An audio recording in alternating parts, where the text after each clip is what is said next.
Ernesto Guevara de la Serna was born in Rosario, Argentina, the eldest of 5 children in a family of Spanish and Irish descent. Both his father and mother were of Basque ancestry. One of Guevara's forebears, Patrick Lynch, was born in Galway, Ireland in 1715. He left for Bilbao, Spain, and travelled from there to Argentina. Francisco Lynch, Guevara's great-grandfather, was born in 1817, and Anna Lynch, his grandmother, in 1868. Her son, Ernesto Guevara Lynch, Guevara's father, was born in 1900. Guevara Lynch married Celia de la Serna Ilosa in 1927. One of her non-lineal ancestors was José de la Serna y Hinojosa, Spanish Viceroy of Peru, and they had 3 sons and 2 daughters. Growing up in this leftist-leaning de-class family of aristocratic lineage, Ernesto Guevara became known for his dynamic personality and radical perspective, even as a boy. He idolized Francisco Pizarro and yearned to have been one of his soldiers.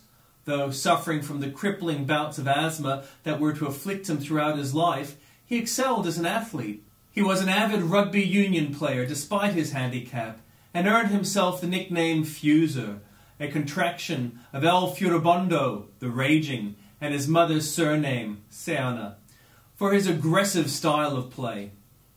Ernesto was nicknamed Chancho, Pig, by his schoolmates because he rarely bathed, something he was rather proud of. Guevara learned chess from his father and began participating in local tournaments by the age of 12. During his adolescence, he became passionate about poetry, especially that of Pablo Neruda. Guevara, as is common practice among Latin Americans of his class, also wrote poems throughout his life. He was an enthusiastic and eclectic reader, with interests ranging from adventure classics by Jack London, Emilio Salgari, and Jules Verne, to essays on sexuality by Sigmund Freud, and treatises on social philosophy by Bertrand Russell. In his late teens, he developed a keen interest in photography and spent many hours photographing people, places, and, during later travels, archaeological sites. All of which paints Guevara as a small boy, nothing which goes to the thesis of Che being a monster.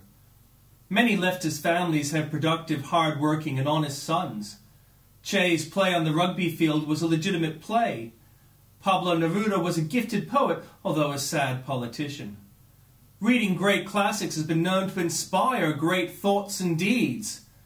So why did Che feel he could execute, without trial, hundreds of people? Why did Che feel the world would be better off with millions left in life-crippling poverty, calling for revolution for salvation and using death as a political game?